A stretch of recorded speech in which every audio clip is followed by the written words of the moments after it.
اندھیری سرنگ اور آخری مسافر وکاس ایک طویل عرصے بعد اپنے گاؤں واپس جا رہا تھا کیونکہ اسے خبر ملی تھی کہ اس کے والد اچانک شدید بیمار ہو گئے ہیں۔ رات کے 12 بج چکے تھے اور تیز بارش کی وجہ سے سڑکیں بالکل سنسان تھیں۔ راستے میں ایک پہاڑی آتی تھی جس کے بیچ سے گزرنے والے پرانے ریلوے سرنگ کے بارے میں مشہور تھا کہ وہاں رات کے وقت کوئی نہیں جاتا۔ وکاس نے جلدی پہنچنے کے چکر میں مین ہائی وے چھوڑ کر اسی شارٹ کٹ راستے پر اپنی گاڑی ڈال دی۔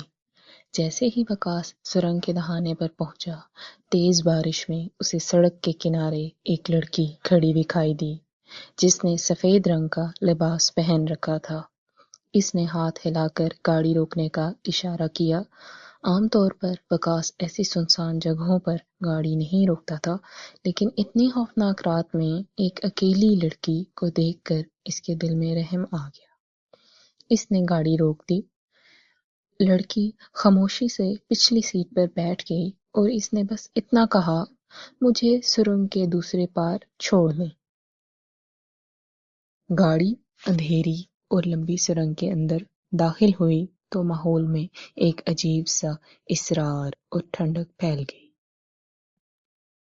وکاس نے ماحول کا ڈر کم کرنے کے لیے پچھلی سیٹ پر بیٹھی لڑکی سے بات کرنے کی کوشش کی۔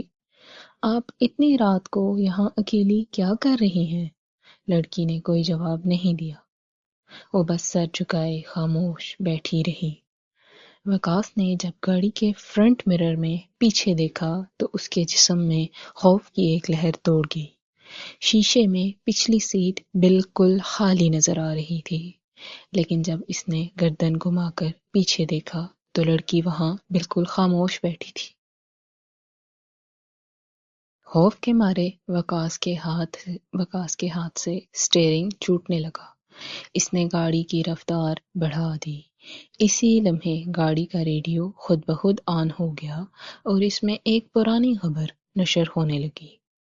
آج سے ٹھیک 20 سال پہلے اسی سرنگ میں ایک کار حادثے کے دوران ایک معصوم لڑکی اپنی جان سے ہاتھ دھو بیٹھی تھی، جس کی لاش آج تک نہیں ملی۔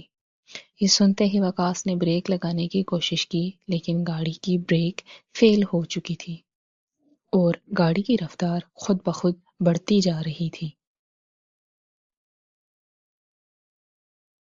پچھلی سیٹ پر بیٹھی لڑکی نے آہستہ سے اپنا سر اٹھایا۔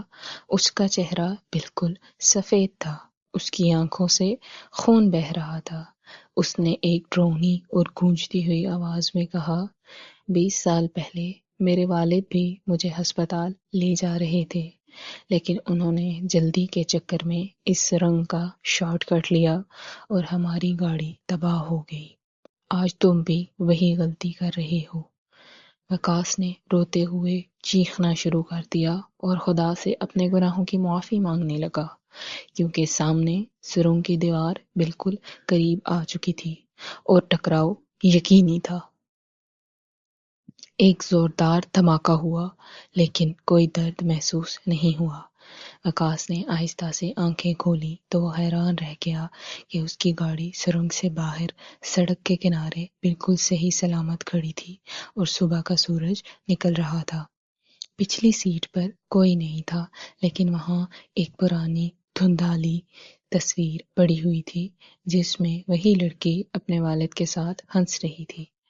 وکاس کو سمجھ آ گئی کہ اس پراسرار سائے نے اس سے مارنے کے لیے نہیں بلکہ ایک بہت بڑا سبق دینے کے لیے روکا تھا۔ وکاس نے گاڑی سٹارٹ کی اور آرام سے اپنے گاؤں پہنچا، جہاں اس کے والد اب خطرے سے باہر تھے۔ اس کہانی کا سبق یہ ہے کہ زندگی میں کبھی بھی جلد بازی یا غلط شارٹ کٹ کا انتخاب نہیں کرنا چاہیے، کیونکہ کچھ راستے ہمیں منزل تک جلدی پہنچانے کے لیے نہیں بلکہ ہماری زندگی کا سفر ہمیشہ کے لیے ختم کرنے کے لیے بنے ہوئے ہوتے ہیں دوستو۔